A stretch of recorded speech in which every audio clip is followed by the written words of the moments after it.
एक तरफ यूक्रेन का हमला बढ़ रहा है तो दूसरी तरफ रूस यूक्रेन के बॉर्डर इलाकों पर कब्जे के करीब पहुंचता ही जा रहा है। रूस ने अपनी घातक मिसाइलों का मुंह यूक्रेन की तरफ मोड़ दिया है, लेकिन उसका धैर्य टूटता जा रहा है।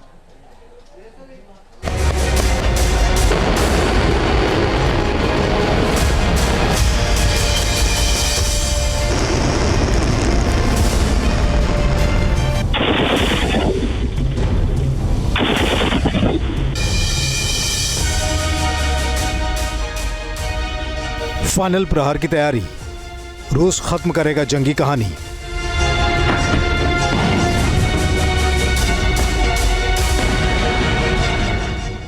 यूक्रेन के ड्रोन का जवाब मिसाइल से।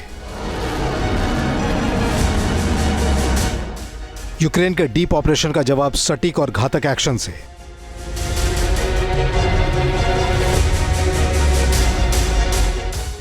यूक्रेन जैसे जैसे ड्रोन हमलों में तेजी ला रहा है, रूस की सेना यूक्रेनी इलाकों को कब्जे में लेने के करीब पहुंचती जा रही है।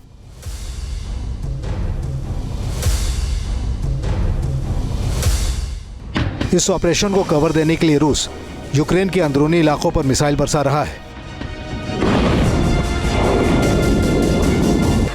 ये तस्वीरें ज़ेपोरिज़िया पर हुए ताजा हमले की हैं। इन तस्वीरों में हमले के बाद की तबाही दिख रही है। बिल्डिंग ध्वस्त हो चुकी है। यूक्रेनी फायर फाइटर मिसाइल हमले से लगी आग को बुझाने के लिए मशक्कत कर रहे हैं।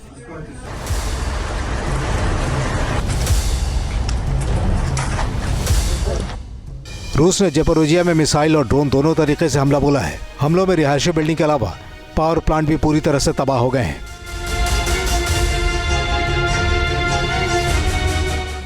रूस ने अपने सिविलियन, मिलिट्री और इंडस्ट्रियल यूनिट्स को बचाने के लिए यूक्रेन के ड्रोन पर पलटवार कर रहा है।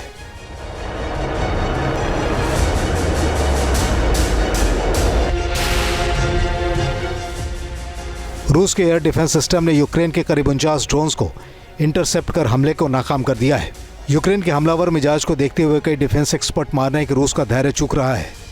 यूक्रेन का दावा है कि रूस ने नॉर्थ कोरिया के KN-23 मिसाइल की खेप हासिल की है। दावे के मुताबिक पिछले साल इस खेप में 148 मिसाइल रूस की सेना को हासिल हुई थी, जबकि इस साल 150 और KN-23 मिसाइल नॉर्थ कोरिया रूस को भेजने वाला है।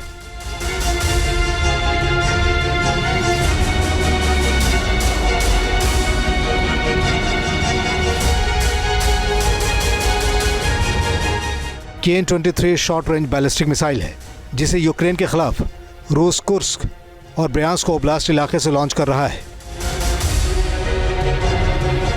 इस मिसाइल ने ज़ेपोरिज़िया और खार्किव इलाके में यूक्रेन को भारी नुकसान पहुंचाया है। रूस को जल्दी है और इसी वजह से आप देखेंगे कि लगातार वो अपने हमलों को तेज कर रहा है, ग्राउंड फोर्सेस को बहुत ज़्यादा एक्टिवेट कर रहा है और air strikes, long distance missile का भी इस्तेमाल कर रहा है।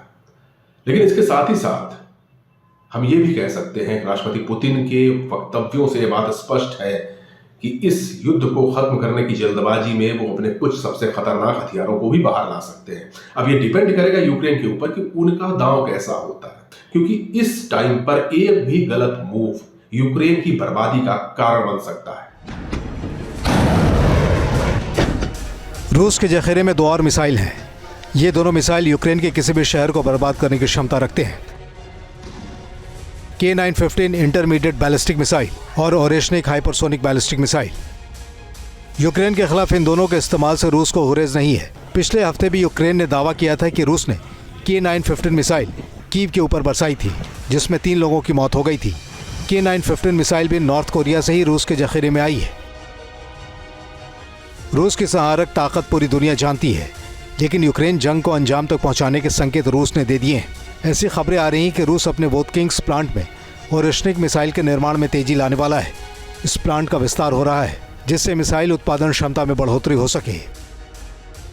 रूस की ओरेशनिक हाइपरसोनिक मिसाइल आवाज से भी 5 गुना तेज रफ्तार से टारगेट तक पहुंचती है। माना जाता है कि यूक्रेन के किसी भी ठिकाने तक पहुंचने में इस मिसाइल को 10 से 15 मिनट का वक्त लगता है। दावा है कि नवंबर 2024 में रूस ने यूक्रेन के ऊपर इस ओरेशनिक मिसाइल का इस्तेमाल किया था। रूस के इस तेवर को देखते हुए नाटो के चीफ मार्क रूटे ने साफ साफ चेतावनी दे दी है। रूटे ने कहा है कि यूक्रेन के खिलाफ रूस की जीत का मतलब होगा नाटो की इज्जत का मिट्टी में मिल जाना। रूटे ने कहा कि अगर यूक्रेन हार जाता है तो नाटो के प्रतिरोध को बहाल करने के लिए $1 ट्रिलियन खर्च करना होगा और इस हार से नाटो की साख को भी नुकसान पहुंचेगा। नाटो रूस, यूक्रेन और बेलारूस के आसपास अपनी सेनाओं को लगातार तैनात कर रहा है, लेकिन फिलहाल लगता नहीं है कि रूस को इससे कोई फर्क पड़ने वाला है। Team news nation. News nation अब व्हाट्सएप पर खबरों के ताजा अपडेट के लिए न्यूज नेशन के इस QR कोड को स्कैन करें।